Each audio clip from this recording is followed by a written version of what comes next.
let's go back to Cindy, giving a bit more detail here. I've finished writing chapters 1 to 3. The next step is data collection. I had planned to have mid-October, November for data collection. Should I just proceed with the pilot interview? So let me just give a couple of thoughts, and then Gabby, let's go into a little more detail. So Cindy, I presume you've done introduction, literature review, and methodology, which you can write quite a lot of before you do your field work and your data collection and then analysis, etc. So I'm just interpreting your question here to say that you seem, and I think we may have had a coaching call, so I do know a little bit about your situation. I think you were struggling with getting interviews and getting sufficient data. So I think when we spoke, if it is you that I'm recalling, my advice to you was just to keep pushing with those interviews, get those interviews into the diaries. And if you need to do 10 interviews, book 20 interviews, because people will cancel, people will delay, they won't sign your declaration form that you have to get them to sign to use their data, etc. So, my advice is just get going with the interviews. Those are always going to be a bottleneck in a human research related PhD. Gabby?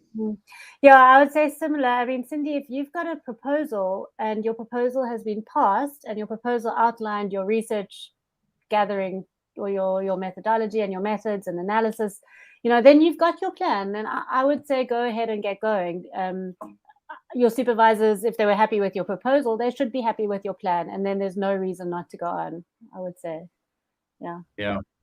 Okay. Peter, can I just move us back to Tefel's question, because I'm interested in this question as well, and I'm interested to hear what you say, because I know around plagiarism you do a lot of stuff around that.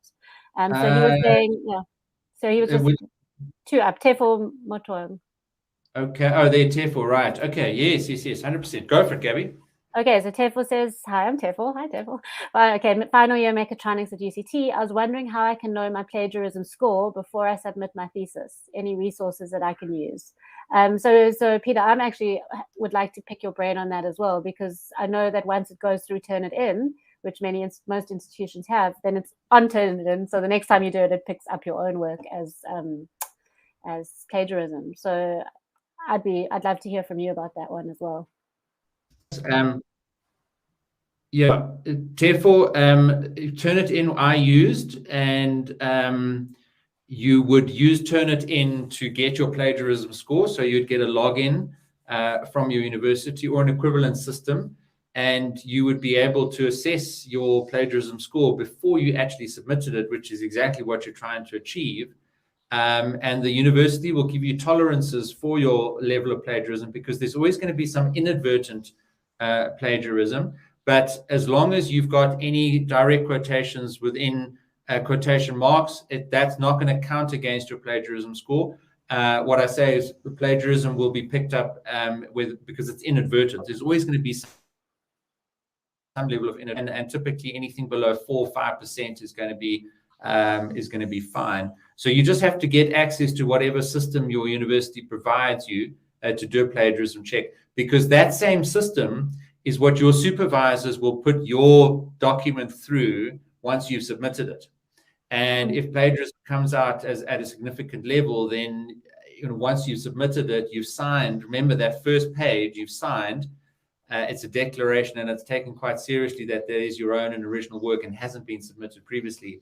And you could get into serious trouble if there is a significant amount of plagiarism in your work. So you most absolutely have to do that test. Just an interesting side note, the algorithms that are used in those systems will also look at the style of your writing and compare that to the style of writing across the rest of the internet. And when I got my report from Turnitin, they said the report, it's all automated, and it said, look, we picked up that, your writing is very similar to this other website where we've seen, writing being done. And, you need to just go and double check whether you need to reference that website a little bit more. And when I went through to the list, it was my own website with my own articles, peteralkema.com. So the algorithm picked up that my writing in my thesis was similar to my writing in my blog. So understand the power of the algorithm of being able to pick up those similarities. So it's not just the exact words and phrases and sentences, because, people that are trying to game the system, will copy work, but change a few words, change a few phrases here and there, and the system will still pick that up. So, Gabby, that would be my thoughts around plagiarism. And it's not, and I think final thought from my side is, and again, what we're talking about on this webinar today is, if you're under pressure, if you're chasing a deadline, do not try and solve those problems or get your thesis finished by copying other people's work. It will only ever result in unnecessary heartache and more depression and more anxiety, and potentially never being able to complete your thesis, because you'll be blackmarked and unable to register at other universities potentially.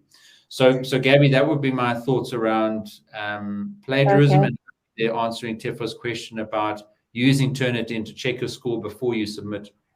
Tefo, I also know that Grammarly Premium, I know that is, not everybody has access to that, but Grammarly Premium also has a plagiarism checker. So it's almost like you could run it through that and check before you do the Turnitin one. So that might be something if you had access to that.